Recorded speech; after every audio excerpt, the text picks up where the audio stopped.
लोग सब्जी के खेती के बारे में पढ़ते हैं। एक ऐसी सब्जी के बारे में पढ़ते हैं जिसको हम आपको थोड़ा सा इसका क्लू देते हैं, देखिए आप लोग पहचान लेते हैं कि नहीं।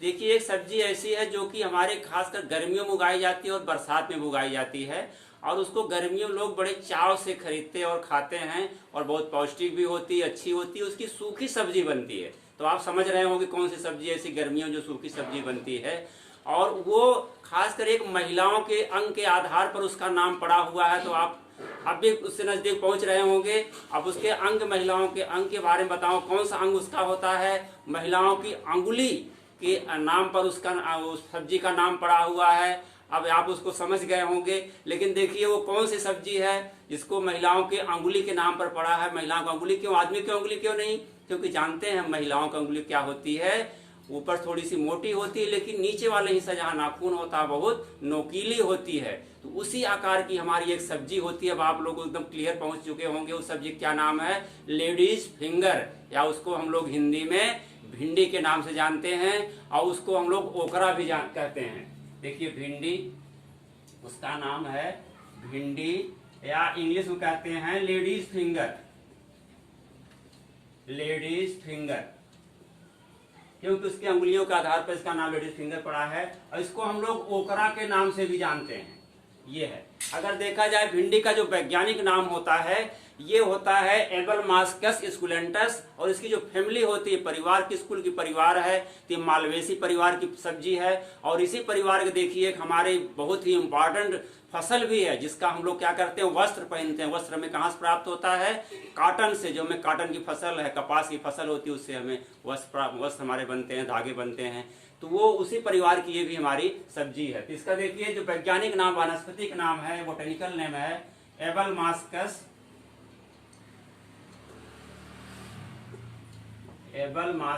स्कुलेंटस, और इसकी बोटेनिकल नेम हो गया। और इसकी जो फैमिली है, परिवार या कुल हम कहते हैं, वो है मालवेसी। मालवेसी परिवार की हो गई, ये हमारा साइंटिफिक नेम हो गया। अब देखिए भिंडी की अगर हम लोग उत्पत्ति के बारे में देखें कि इसकी उत्पत्ति कहाँ हुई, इसमें कंट्रोवर्सी, विवाद भी है, तमाम वैज्ञानिक अपना अपना विचार देते हैं। लेकिन इसका जो मुख्य रूप से माना जाता है मूल स्थान जो है वो है इसका अफ्रीका। अफ्रीका में सबसे पहले इसकी फसल देखी गई थी, लेकिन तमाम वैज्ञानिक इसका जन्म स्थान भारत ही मानते हैं। लेकिन ज्यादातर लिटरेचरों में, हमारे जो साहित्य हैं एग्रीकल्चर के, उसमें अफ्रीका को ज्यादा मान्यता मिली हुई है। तो इसका मूल स्थान हो गया। अब देखिए सब्जी किस जलवायु अगर हम देखते हैं इस भिंडी के, तो किस जलवायु में उगाई जानते हैं कि हमेशा गर्मियों में जो होती है हमारी फसल उगाई जाती है, और बरसात में उगाई जाती है। तो हमारे गर्म स्वभाव की सब्जी है, गर्म क्षेत्रों में ही ज़्यादातर ये सर्वाइव करती है, अच्छी पैदावार भी देती है। और अगर इसको हम लोग ठंडी में उगाते हैं तो ये 20 डिग्री के नीचे जो टेम्परेचर आता है तो उसमें इसका जमाव नहीं हो पाता है, और हमारी फसल फ्रॉस्ट यानी जो पाला पड़ता है उससे प्रभावित हो जाती है। तो बरसात में, सर्दी के महीने में इसको हम लोग नहीं उगा सकते। लेकिन साउथ इंडिया में वहाँ पर देखिए टेम्परेचर अधिकतर रहता है, ज़्यादा रहता है, तो वहाँ पर उगा सकते हैं। जबकि पहाड़ी क्षेत्र जो होते हैं वहाँ पर देखिए मार्च अप्रैल में हम लोग भिंडी की सब्जी उगाते हैं, क्योंकि टेम्परेचर के आधार पर वहाँ पर हम लोग इसको सेलेक्ट करते हैं। ये हो गया। आप देखिए इसका अगर हम लोग देखते हैं, इसका चुनाव करें कैसे इसकी खेती हमें करना है, तो सबसे पहले हम देखते हैं जलवायु देख लिए। अब देखेंगे कैसी मिट्टी हमारी जो है जिसमें हमारी भिंडी अधिक से अधिक पैदावार दे। तो मिट्टी अगर इसके देखा जाए, जो सॉइल होती है, भूमि होती है, मृदा होती है, वो कैसी होनी चाहिए, या कई प्रकार की मृदाओं में उगाई जा सकती है। लेकिन जो सबसे बेस्ट अच्छी मिट्टी होती है हमारी दोमट मृदा होती है, तो इसको बलुई दोमट में उगा सकते हैं, और क्ले सॉइल में भी ये हमारी पैदावार देती है। तो ये ज़्यादातर सभी फसलों में, सभी प्रकार की मिट्टियों में उगाई जा सकती है। और देखा जाए तो इसका जो पीएच मान होता है, भिंडी का जो पीएच मान देखा जाए तो ये करीब 6.5 से 6.8 जो होता है पीएच, सबसे अच्छा माना जाता है भिंडी के लिए। और इसमें कार्बनिक पदार्थ की मात्रा जिस मिट्टी में होगी उसमें बहुत ही अच्छी पैदावार देती है। अब देखिए इसको हम लोग क्या करेंगे, मिट्टी का सिलेक्शन कर लिए, मिट्टी ये हो गई। अब मिट्टी की हम लोग क्या करेंगे, खेत की तैयारी करते हैं। खेत तैयारी करने के लिए जानते हैं कि इसको 20 से 25 सेंटीमीटर जो होता है गहरी जुताई करते हैं मिट्टी पलटने वाले हल से। और उसके बाद जो है 3 से 4 जुताई जो होता है कल्टीवेटर से करके पाटा लगाते रहते हैं। हमारी खेत जो होता है मिट्टी होती है भुरभुरी आती है। और हमें गोबर की खाद इसमें जरूर मिलाना चाहिए, वो भी करीब 25 से 30 जो होता टन गोबर की खाद या कंपोस्ट खाद मिलानी चाहिए। इससे हमारी पैदावार बहुत अच्छी होती है। तो इसके लिए है कि हमें जब हम लोग जुताई करते हैं बुआई से करीब 1 महीना पहले ही गोबर की या कंपोस्ट की खाद मिला करके उसमें खेत में जो है मिला देना चाहिए, जिससे वो कार्बनिक पदार्थ अच्छी प्रकार से सड़ करके उपलब्ध फार्म में हमारे पौधों को उपलब्ध हो जाएं। अब जानते हैं मृदा का चुनाव कर लिए तो हम पिछले उसमें सब्जी की खेती में बता चुके हैं कि भूमि का जो हम लोग उपचार भी करते हैं। उपचार क्यों करते हैं जानते हैं, जिसमें कोई उसमें रोग और बीमारी न लगे। इसमें मुख्य रूप से बताए थे आपको कि बायो जो पेस्टिसाइड हमारे आ गए हैं, ट्राइकोडर्मा विरिडी और हार्जेनियम का है उससे, और जो होता है ये स्यूडोमोनास फ्लोरेसेंस है, इससे हम लोग क्या करते हैं गोबर की खाद मिला करके 2.5 किलोग्राम मात्रा को 1 हफ्ते में नमी में क्षेत्रों में रखते हैं, फिर हम लोग मिट्टी मिला देते हैं अंतिम जुताई के समय। इससे क्या होता है जो हमारे डैम्पिंग आप विल्ट और तमाम लगते हैं वो फफूंदी जो है नष्ट हो जाते हैं, जिससे हमें आगे केमिकल कम से कम प्रयोग करना हो। तो ये आजकल हम लोग ऑर्गेनिक खेती पर ज़्यादा जोर दे रहे हैं, क्योंकि सभी लोग प्रभावित हो रहे हैं केमिकल से। तो इसलिए जो है मृदा उपचार कर लेंगे तो हम तमाम रसायनों से आगे जो हमारी फसल तैयार होती है तब तक हम उससे बचे रहेंगे। अब चुनाव कर लिए हम लोग खेत का और उसमें तैयारी कर लिए। अब देखिए क्या होता है, इसके लिए सबसे इम्पोर्टेंट होती वैरायटियाँ, प्रजातियाँ। जो भिंडी की हमारी प्रजाति होती है ये अलग अलग क्षेत्रों के लिए तमाम जो है प्रजातियां हैं, लेकिन जो सबसे अच्छी प्रजातियां हमारी निकाली गई हैं, देखिए ये अगर इसके थोड़ा सा हम लोग इतिहास के उसमें जाएं, परिप्रेक्ष्य में देखें या उसके बैकग्राउंड में देखें तो 1955 के पहले हमारे पास कोई ऐसी अच्छी वैरायटी नहीं थी कि जो कि इसमें एक भयंकर बीमारी लगती है yellow vein mosaic virus. Virus जानते हैं मोज़ेक होता है, इसका कोई इलाज नहीं होता है, व्हाइट मक्खी के द्वारा फैलता है। तो इसके पहले जो हमारी प्रजातियां थी उस बीमारी से ग्रसित हो जाती थी, जिससे पैदावार अच्छी नहीं होती थी। तो उसके बाद एक बहुत ही जो इसको हम लोग अब तो इस दुनिया में नहीं रहे, उनको हम नमन करते हैं और सच्ची श्रद्धांजलि देते हैं, और पूरे देश को उनका एक तरह से देखा जाए तो उनका उपकार है कि उन्होंने इतनी अच्छी अच्छी प्रजातियों का उन्होंने ईजाद किया। तो शुरुआत उन्होंने किया, उनका नाम है जो डॉक्टर हरभजन सिंह। ये बहुत ही बड़े साइंटिस्ट थे, ब्रीडर थे, डॉक्टर हरभजन सिंह। डॉक्टर हरभजन सिंह ये जानते हैं साइंटिस्ट ऐसे थे। IARI दिल्ली में है, अभी आप बता चुके हैं। IARI पूसा दिल्ली में है, वहां के साइंटिस्ट थे। इन्होंने 1955 के बाद जो है रिसर्च शुरू किया, तो तमाम इन्होंने एक से एक वैरायटियां निकाली जो कि येलो वैन मोज़ेक वायरस जो रेसिस्टेंट वैरायटियां हैं और अच्छी पैदावार भी देने लगी हैं। तो वैरायटियां कौन कौन सी हैं देखिए, हम लोग उसके बारे में जानते हैं। और हरभजन जी के याद में जो है वहाँ पर एग्रीकल्चर कॉलेज है हिमाचल प्रदेश में सलोन में, वहाँ से एक हरभजन भिंडी नाम की प्रजाति भी उन्हीं को समर्पित की गई, वो अभी भी उगाई जाती है। ये कंपटीशनों में पूछी जाती है हरभजन जो प्रजाति किस फसल की प्रजाति है, तो ये अक्सर कंपटीशनों में कई बार आ चुकी हैं। हरभजन नाम जान लीजिए, हरभजन होती है उसका नाम है। तो यही एक जो साइंटिस्ट थे वेजिटेबल साइंस जो उगाते थे भिंडी पर, बहुत बड़ा काम इन्होंने किया है। तो देखिए प्रजातियां कौन कौन सी हैं, हम लोग इसके बारे में जान लेते हैं। जो कि अच्छी अच्छी प्रजातियां तो बहुत हैं, लेकिन हम लोग अच्छी प्रजातियों के बारे में जानते हैं जो कि किसान उसको आजकल उगा भी रहे हैं। और अगर नहीं उगा रहे हैं, कोई देसी प्रजातियों उगा रहे हैं, तो इन प्रजातियों को उगाएंगे तो उनको अधिक से अधिक जो होती पैदावार मिलेगी और अधिक से अधिक उनको लाभ प्राप्त होगा। तो कौन कौन प्रजातियां देखिए हमारी हैं। प्रजातियां या वैरायटीज को हम कहते हैं किसमें, प्रजातियां हमारी कौन है देखिए, पूसा से निकली हुई, IARI से निकली हुई, पहले उसी को हम लोग पढ़ते हैं। देखो वो हमारी है पूसा मखमली, ये शुरुआत में निकाली गई पूसा मखमली। ये करीब 50-60 के जो दशक में ही प्रजाति आ गई थी, पूसा मखमली है। इसके बाद इसी से जो होता करके हम लोग दूसरी प्रजाति निकाली गई पूसा सावनी। ये बहुत अच्छी वैरायटी पूसा सावनी रही। ये येलो वैन मोज़ेक जो होता, येलो वैन मोज़ेक वायरस जो वायरस है जिसको हम लोग मोज़ेक के नाम जानते हैं, ये बहुत खतरनाक बीमारी भिंडी की है। तो ये सब सहनशील फसल है उसके प्रति। और जो वैरायटियां आई हमारी देखिए, सिलेक्शन यहीं की निकली हुई है, सिलेक्शन 2-2, ये वहीं की IARI उसकी है, दिल्ली की है। और जो सबसे रिसेंट वैरायटी हमारी आई हुई है, बहुत अधिक पैदावार देती है। उसके जो होती फलियां देखिए, जो फल होता है भिंडी का, तो वो बहुत ही जो है आकर्षक और डार्क कलर का होता है और बहुत बढ़िया पैदावार देती है। वो आ गई है पूसा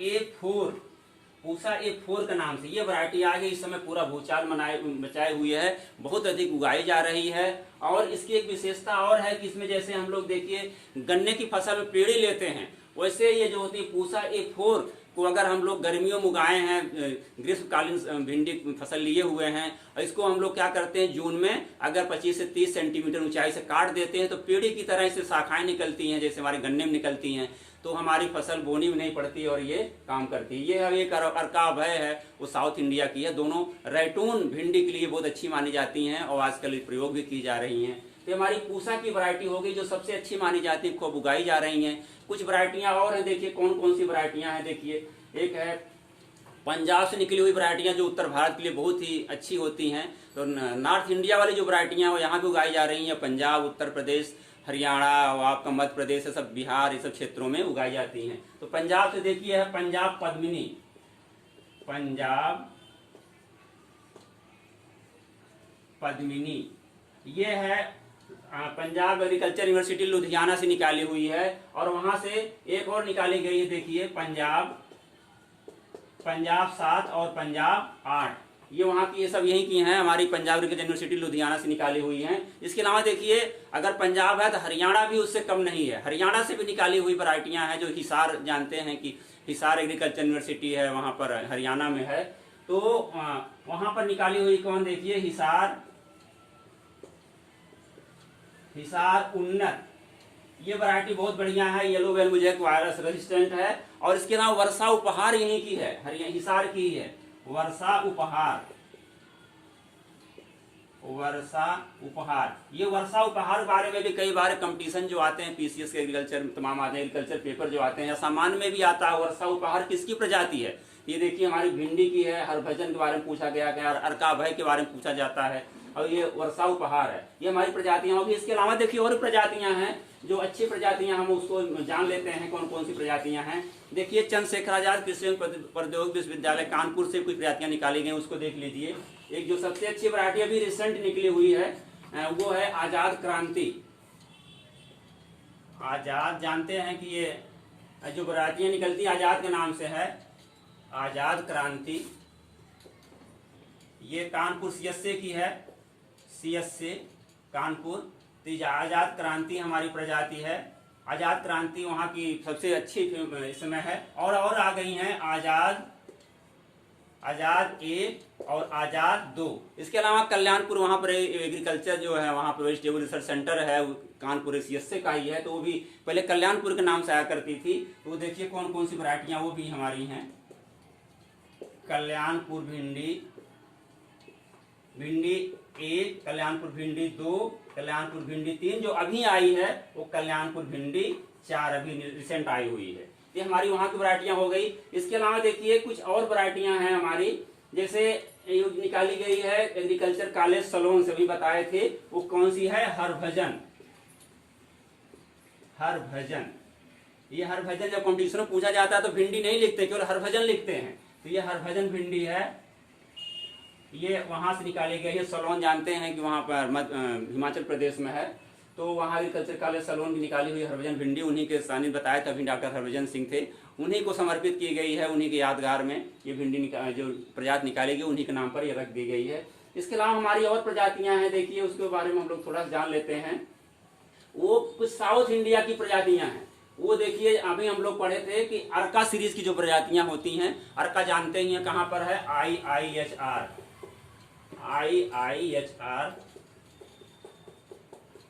ये बंगलौर में है, Indian institute of horticulture research Bangalore. ये वहां से जो प्रजातियां निकालती हैं, यहाँ से हॉर्टिकल्चर के बारे में तमाम वेजिटेबल और फ्रूट्स की बहुत सी प्रजातियां निकाली गई हैं और आजकल खूब पूरे भारत में उगाई जा रही हैं। ज़्यादातर साउथ इंडिया में शूट करती है, लेकिन हमारे उत्तर भारत में भी इसको लोग उगा रहे हैं। ये जो वैरायटियां हैं, दो मुख्य रूप से वैरायटियां हमारी कौन कौन सी हैं, अर्का सीरीज की आती सब, अर्का अनामिका और अर्का अभय। अर्का अभय, ये हमारी प्रजातियां हैं। दोनों बहुत इंपॉर्टेंट प्रजातियां हैं। अर्का अभय भी पूछी जाती है किसकी प्रजाति है, कई बार आ भी चुकी है। तो हमारी वहाँ की प्रजातियां हैं। ये भी येलो वैन मोज़ेक वायरस और जो इसमें तमाम जो लगते हैं जैसिड से लगता जानते हैं, और सूट और फ्रूट बोरर भी लगते हैं, उससे ये होती रेजिस्टेंट वैरायटियाँ। ये और पूसा A4 जो वैरायटी है, अर्का अभय A4, बहुत ही अच्छी वैरायटी है। अर्का अभय की एक विशेषता और है कि इसकी रेटोनिंग जैसे हम लोग गन्ने में करते हैं, बताया था अभी पूसा A4 करते थे, वैसे अर्का अभय एक वैरायटी है जिसकी हम लोग रेटोनिंग करते हैं। अगर इसको हम लोग जुलाई में 25-30 सेंटीमीटर ऊंचाई पर काट दें तो इसकी पेड़ी भी ली जा सकती है, इसमें शाखाएं निकलने लगती हैं और बिना बीज बोए ही हमारी फसल पुनः तैयार हो जाती है। ये हमारी प्रजातियां हो गई। अब देखिए हम लोग क्या करते हैं, खाद और उर्वरक देखते हैं कितना खाद और उर्वरक इसका प्रयोग करते हैं। खाद और उर्वरक के लिए जानते हैं कि सबसे पहले कि हम लोग जो होता है कंपोस्ट खाद या गोबर की खाद जो होता है वो 25 से 30 टन यानी 250 से 300 कुंतल इतने या 25 से 30 टन जो होता है, ये हम लोग करीब 2 सप्ताह पहले या 1 महीने पहले खेत में मिला देते हैं, जिससे क्या होता है कार्बनिक पदार्थ जो होता है उसमें अच्छे से सड़ जाता है और उपलब्ध जो उसमें तत्व होते हैं वो उपलब्ध फार्म हमको मिल जाते हैं फसलों के लिए। ये हमारे वो। इसके अलावा हम मिट्टी की जांच करवाने के बाद ही खाद और उर्वरक के जो रिकमेंडेशन की जाती है, तो अगर मिट्टी की जांच किसान नहीं करवा पाया है तो उसके लिए जो सामान्य जो हमारी रिकमेंडेशन संस्तुतियाँ की गई हैं कौन कौन सी हैं, वो देखिए। जो नाइट्रोजन हमारी है वो कुछ 80 कहते हैं, कुछ 100 लोग कहते हैं, 80 से 100 kg प्रति हेक्टेयर। और जो फास्फोरस है ये 50 kg, और जो पोटास है के है यह 40 kg।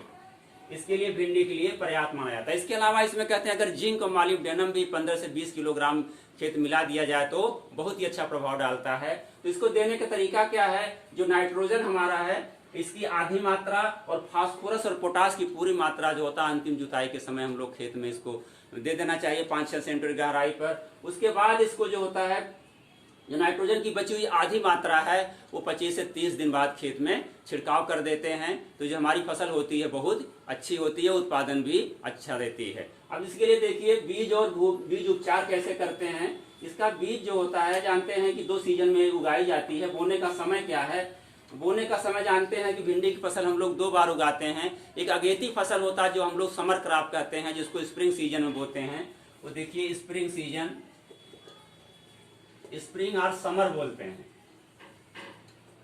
समर सीजन, स्प्रिंग और समर सीजन क्रॉप। इसकी जो होती है खासकर हम लोग बोते हैं फरवरी मार्च में। इसकी बुआई जो की जाती है फरवरी और मार्च में इसको बोया जाता है। जो इसको हम लोग अगेती के नाम से भी जानते हैं, अगेती भिंडी की फसल। और जो दूसरी हमारी पछेती हम कहते हैं वर्षाकालीन फसल जो होती है वर्षा ऋतु में उगाई थी जून जुलाई में, ये होती है रेनी सीजन जो क्रॉप होती है इसकी कब करते हैं, इसकी जुलाई या अगस्त में, जून जुलाई में सॉरी, इसको जून जुलाई में बोया जाता है। ये देखिए इसका समय जो होता है जून जुलाई में इसकी बुआई की जाती है। इसको पछेती के नाम से भी जानते हैं, पछेती फसल। तो ये हमारी इसके बोने का समय हो गया। अब इसमें बीज कितना लगेगा और बीज उपचार कैसे करेंगे। अब देखिए बीज जानते हैं कि दोनों सीजन के लिए अलग होता है। जब हम लोग गर्मियों में बोते हैं भिंडी की फसल, इसमें क्या होता है कि इसमें जो ब्रांचिंग या इसका जो पौधे की बढ़वार होती है उतनी अच्छी नहीं हो पाती जितना कि बरसात वाली सीजन में होती है, क्योंकि उसमें इसके लिए ज्यादा जो क्लाइमेट होती है वो सूट करती है भिंडी के लिए। तो इसके पौधे बहुत बड़े होते हैं, हरे भरे, पत्तियां भी खूब चौड़ी होती हैं।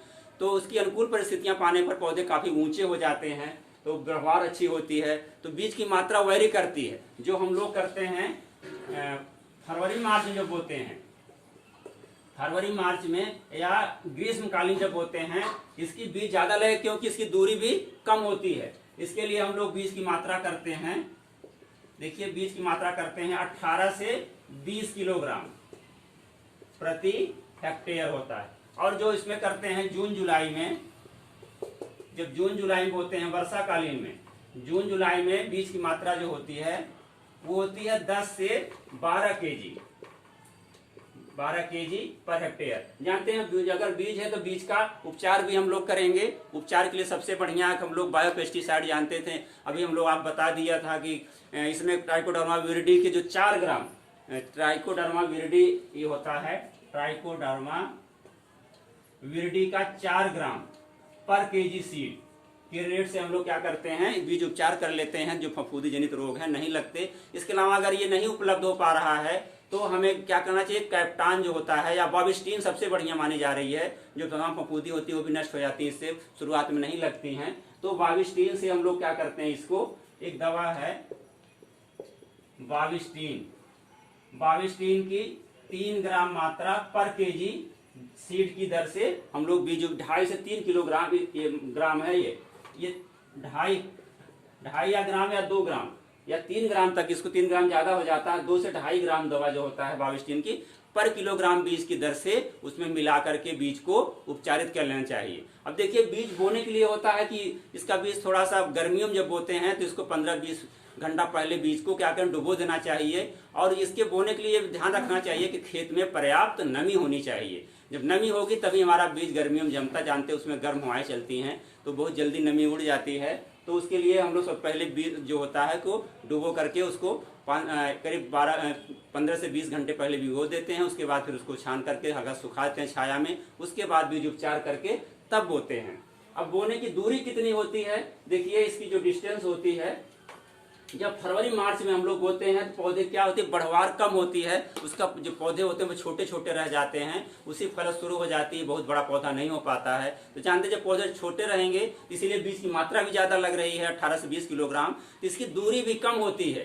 तो देखिए इसकी जो दूरी होती है 45 × 30 सेंटीमीटर, इतनी दूरी पर हम लोग इसको बोते हैं। तो सबसे बढ़िया रहता है, कभी कभी 45 × 20 सेंटीमीटर पर 15 सेंटीमीटर बोते हैं। और बाद जो पौधे कमजोर होते हैं तो हम लोग जो लास्ट जो स्टैंडर्ड दूरी होती है 15 × 30 सेंटीमीटर मेंटेन करते हैं, इससे अच्छी पैदावार होती है हमारी। और दूसरी जो जून जुलाई में जानते हैं कुछ समय हमारा पौधा काफी बड़ा हो जाता है, इसके लिए जो होती है काफी कैनापी हो जाती है, कवर करता है, वो लंबाई भी काफी होती है। इसकी जो होती है रोपाई हम लोग थोड़ा सा दूर दूर करते हैं, इसकी करते हैं 60 × 45 सेंटीमीटर पर।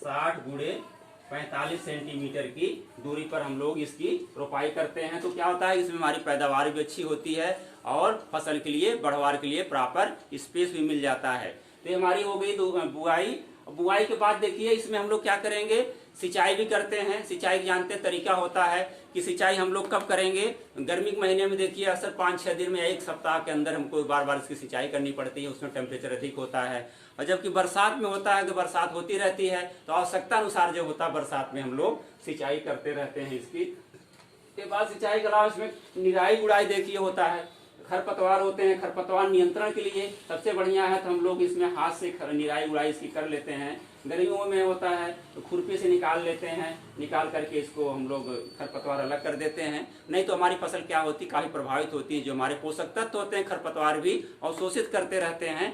तो खरपतवार के लिए सबसे बढ़िया है कि हम लोग हाथ से निराई गुड़ाई कर लें, सबसे अच्छा है। इसमें केमिकल कम से कम प्रयोग किया जाए, नहीं तो इससे खरपतवार से बचने के लिए क्या करें कि इसको जब हमारा खेत खाली हो, गर्मियों के महीने मई जून लास्ट में से भिंडी की फसल कटने के बाद भी क्या करें, उसकी खेत जुताई कर दें। तो क्या होता है उसमें तमाम जो होते हैं हमारे खरपतवार हैं और जो होते हैं उसमें हमारे जो तमाम कीड़े मकोड़े हैं, फफूंदी हैं, वो सब क्या होते हैं गर्मी से नष्ट हो जाते हैं। उसके अलावा अगर हम कुछ नहीं कर पा रहे, बहुत अधिक खरपतवार हो गया है, तो जानते हैं कि एलाक्लोर आता है, एलाक्लोर दवा आती है, या इसको कहते हैं एलाक्लोर, या जो होता है ये आपका है पेंडिमेथिलीन होती है, पेंडिमेथिलीन 3.3 kg मात्रा होता है। इसको हम लोग क्या करते हैं पर हेक्टेयर दर से प्री इमरजेंसी इसको करते हैं। और इसको क्या करते हैं, एलाक्लोर क्या करते हैं, इसको पहले ही खेत में इसमें लासो या वैसालीन जो होता है उसको भी हम लोग क्या करते हैं खेत में खरपतवार नष्ट करने के लिए प्रयोग करते हैं। 1 से 1.5 किलोग्राम मात्रा जो होती है, करीब 1.5 kg मात्रा को हम लोग खेत में उससे छिड़काव कर देते हैं, मिला देते हैं, तो हमारे खरपतवार जमते ही नहीं है। तो सबसे बढ़िया तो हाथ से करते हैं, अगर नहीं कर पाए हैं तो ये दवाएं छिड़क दें तो है, लेकिन इसका कहीं न कहीं साइड इफेक्ट हमारे आप के ऊपर ही आता है। अब इसमें देखिए ये हो गया, तो इसके अलावा इसमें तमाम कीड़े मकोड़े भी लगते रहते हैं। तो कीड़े जो सबसे बढ़िया इसके एक पहले बीमारी पढ़ लेते हैं। बीमारी जो सबसे भयंकर बीमारी इसकी होती है, 2-3 बीमारियां लगती हैं। तो नंबर 1 बीमारी देखिए है yellow vein mosaic virus, yellow vein इसको शॉर्ट में कहते हैं ये येलो वैन मोज़ेक वायरस जो हमारी दूसरी बीमारी है, इसमें देखिए डैम्पिंग ऑफ भी लगती है। डैम्पिंग ऑफ खासकर नर्सरी में लगती है, लेकिन इसमें भी कभी कभी अगर उसमें राइजोप्टोनिया वगैरह पिथियम होती है तो भी लग जाती है, डैम्पिंग ऑफ हो गई। इसके अलावा देखिए हमारी जो होती है ये लग जाती है, एक होती है इसमें निमेटोड से, मेलाइडोगाइनी एक जो निमेटोड होता है उससे भी लगती है। रूट नाट लग जाती है, रूट नाट बीमारी भी लगती है। तो हमारी जो सबसे खतरनाक बीमारी होती है ये येलो वैन मोज़ेक। अब ये जो सबसे और इम्पॉर्टेंट की जो बीमारी होती है पाउडरी मिल्ड्यू, जो होती पाउडरी मिल्ड्यू,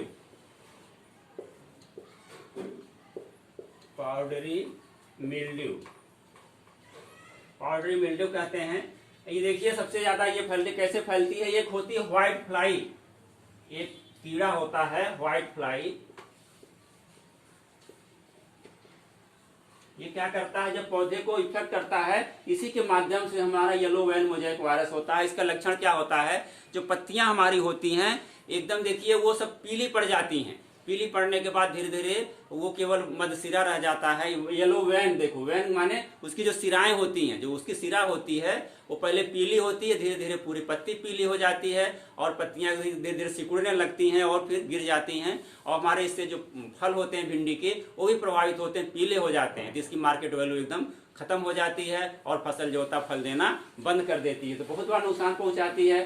तो ये मोज़ेक या वायरस का कोई इलाज नहीं है, लेकिन जो वेक्टर हमारा है, ये बीमारी फैलाने वाला कीड़ा व्हाइट फ्लाई है, ये इसको मारने के लिए हम लोग सबसे बढ़िया है कि एजेडिरेक्टिन वगैरह डालते हैं, बायोपेस्टिसाइड है उसको प्रयोग करते हैं, तो इससे ये कीड़ा मर जाता है। इसके अलावा अगर वो नहीं इफेक्ट है, आप नहीं मिल पाया है, तब हम लोग करते हैं इस मेलाथियान 5% होता है, उसका जो होता है छिड़काव कर देते हैं, तो उससे भी ये हमारे जो कीड़े व्हाइट फ्लाई है ये नष्ट हो जाती है। या साइपरमेथ्रिन दवा आती है 1.5 किलोग्राम मात्रा, उसको भी हम लोग छिड़काव कर लेते हैं, तो उससे भी ये कंट्रोल हो जाती है व्हाइट फ्लाई। अब दूसरी बीमारी देखिए हमारी डैम्पिंग ऑफ है। डैम्पिंग ऑफ जानते हैं कि इसे बीज जमने के बाद उसमें देखिए जहाँ से जमीन के सतह पर ही उसमें धीरे धीरे सड़न हो जाता है। सड़ने के बाद वो मुख्य रूप से फफूंदी हमारी दो होते हैं, पिथियम राइजोप्टोनिया हैं, ये सब फफूंदियाँ क्या करती हैं, सड़ा देती हैं पौधे को, तो उससे नष्ट हो जाती हैं। इसके लिए हम लोग ब्रेसिकाल या शुरू में सॉइल ट्रीटमेंट करते हैं, उससे सबसे बढ़िया रहता है। और जो तीसरी हमारी रूट नाट है, रूट नाट जानते हैं कि मेलाइडोगाइनी एक होता है, तो जो हमारा नेमेटोड है वो है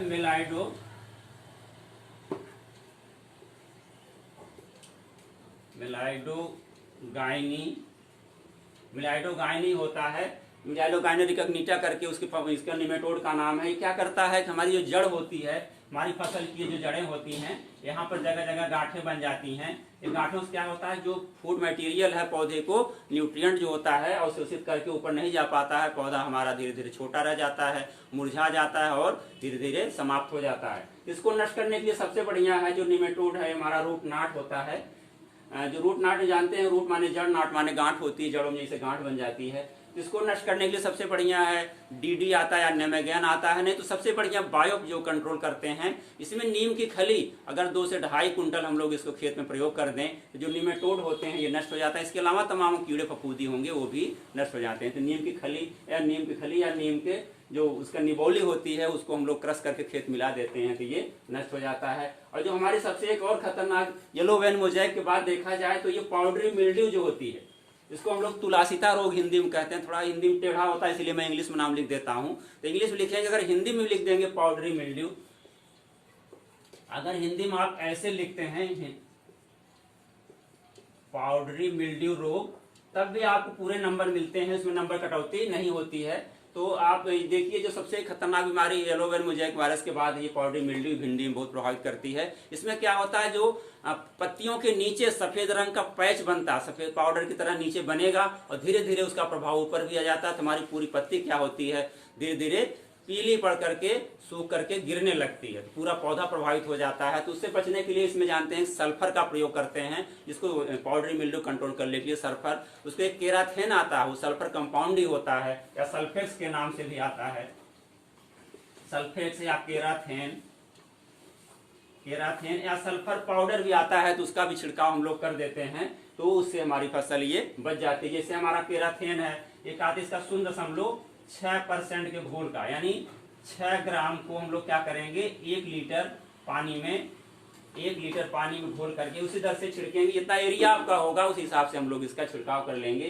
तो पाउडरी मिल्ड्यू से बचाव हो जाता। इसके अलावा देखिए भिंडी हमारे तमाम कीड़े भी लगते हैं, तो खास कीड़े कौन लगते हैं जानते हैं? इसमें सबसे खतरनाक जो कीड़ा होता है भिंडी का, वो देखिए भिंडी में अगर उसका फल लाइए तो उसमें काटते समय बीच बीच में छेद रहता है, हमारे फल ऐंठे रहते हैं, तो कीड़ा लगा रहता है अधिकतर उसमें, तो उसको देखना पड़ता है, उसके लिए हम लोग प्रयोग करते हैं।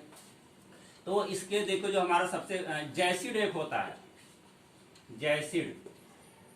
जैसिड जानते हैं कि इसको हम क्या करता है, इसके जो निम्फ होते हैं, एडल्ट होता है, जो छोटे बच्चे होते हैं, उसका जो जवान होता है कीड़े का, वो दोनों क्या करते हैं, हमारे पत्तियों और तने का रस चूसते हैं। तो इससे हमारा क्या होता है, भिंडी की जो फसल होती है वो धीरे धीरे कमजोर हो जाती है, जिससे फलत को प्रभावित करती है। तो जैसिड्स को समाप्त करने के लिए हम लोग क्या करते हैं कि इसमें मैलाथियान का जो 5% मैलाथियान का अगर छिड़काव कर दें, साइपरमेथ्रिन का छिड़काव कर दें, तो हमारा नष्ट हो जाता। लेकिन ये दवा का छिड़काव करेंगे, इस चीज़ का ध्यान रखेंगे, अगर हम दवा छिड़कते रहे तो कम से कम 1 हफ्ते तक हम लोग सब्जी को बाजार में नहीं ले जाएंगे। सबसे अच्छा तो ये होता है कि हम लोग इसको जब सब्जी को अगर दवा छिड़कने या कोई कीड़ा लग गया, बीमारी लग गई, उसको कंट्रोल करना है, तो सब्जी को तुड़ाई करने के बाद तुरंत दवा छिड़कना चाहिए। तो कम से कम 1 हफ्ते का समय जो होता है हमारी अगली तुड़ाई के लिए तो समय मिल जाता है, उसके तुड़ाई के तुरंत बाद दवा छिड़कना सबसे अच्छा माना जाता है। जैसिड के अलावा एक देखिए दूसरे जो कीड़ा लगता है सबसे खतरनाक है सूट एंड फ्रूट बोरर। इसे क्या कहते हैं, तना और फल बेधक, तना और फल बेधक के नाम जानते हैं, सूट एंड फ्रूट बोरर। यानी इसको जो तने में क्या करता है, ये कीड़ा जो होता है ये तने में छेद कर देता है। छेद करेगा, क्या होगा, तने के अंदर जो गूदा होगा उसको खा जाता है, तो हमारा पौधा क्या होगा, धीरे धीरे सूखने लगता है। और फल में भी इसके जो होते हैं जो होते हैं लार्वा होता है, जो कैटरपिलर कहते हैं, वो लार्वा अंदर एंट्री कर जाता है फल के अंदर और उसको नष्ट कर देती है। हमारी भिंडी जगह जगह पर टेढ़ी रहती है, ऐंठ जाती है, उससे होती है उसकी क्वालिटी एकदम डाउन हो जाती है, तो इसको लेना लोग पसंद नहीं करते हैं। इसलिए हमारे जब इस रोग से बचे रहेंगे तो सबसे अच्छा होगा। इसके लिए हम लोग क्या करते हैं कि सबसे बढ़िया वही है कि भिंडी तोड़ने के बाद अगर इसका प्रभाव दिख रहा है तो एजेडिरेक्टिन जो होता है उसकी 2.5 किलोग्राम मात्रा होती है, 700 लीटर पानी में घोल कर छिड़क दें, और 1 हफ्ते तक इसका जो प्रभाव, नीम का तेल है तो उसका प्रभाव जो कि बदबू नहीं आएगी उसमें, 1 हफ्ते में क्या होगा, वोलेटाइल हो जाएगा, यानी उसकी जो बदबू थी वो उड़ जाएगी वायुमंडल में, तो आपकी सब्जी सेफ रहेगी। लेकिन रासायनिक पदार्थ का जो अन्य केमिकल हम लोग प्रयोग करते हैं उससे बहुत ही बेटर स्थिति होती है इसकी एजेडिरेक्टिन की, उसको कहते हैं एजेडिरेक्टिन।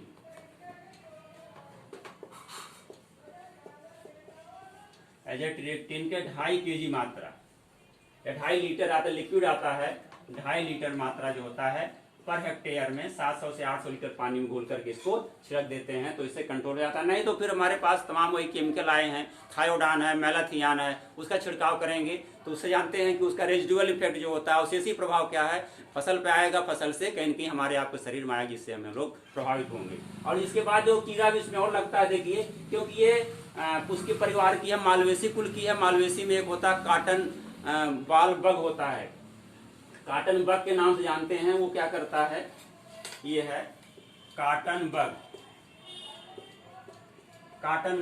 ये भी जैसिड की तरह क्या करता है, क्योंकि काटन में भी लगता है, ये हमारे कपास में भी ये कीड़ा लगता है और भिंडी में लगता है। तो काटन बग जो होता है ये रस को क्या करता है, पत्तियों और तने का रस चूसता है। चूसने के बाद क्या, हमारी फसल कमजोर हो जाती है। जैसे हम लोग जैसिड को कंट्रोल करने के लिए एजेडिरेक्टिन और मैलाथियान या थायोडान इस तरह से इस्तेमाल करते हैं, उसको कंट्रोल करने के लिए भी उसी दवा का प्रयोग करते हैं। इसके अलावा इसमें लगता माइट्स भी लगती है। माइट्स भी क्या करती है कि हमारे जो होती है फसल को काफ़ी जो है नुकसान पहुंचाती हैं, तो उससे कंट्रोल करने के लिए भी हम लोग केमिकल का इस्तेमाल, या सबसे बढ़िया नीम की खली डालते हैं, तो जो सब होते हैं हमारे कीड़े आधे नष्ट हो जाते हैं। तो इन कीड़ों का सामना ही हमें कम से कम करना पड़ता है। अब भिंडी देखिए हमारी जब तैयार होती है, फ्रूटिंग होती है, फल कब लगते हैं, इसके फल हम लोग बोने के जो होता है करीब, फल कब लगता है इसका, करीब 40 से 45 दिन में इसमें फूल आने लगते हैं, और फल प्राप्त करीब 50 दिन में हमें क्या होता है, फल प्राप्त हो जाता है। फूल आने के 1 हफ्ते बाद जो फल तोड़ने लायक हो जाता है उसको सब्जियों हम लोग इस्तेमाल करते रहते हैं।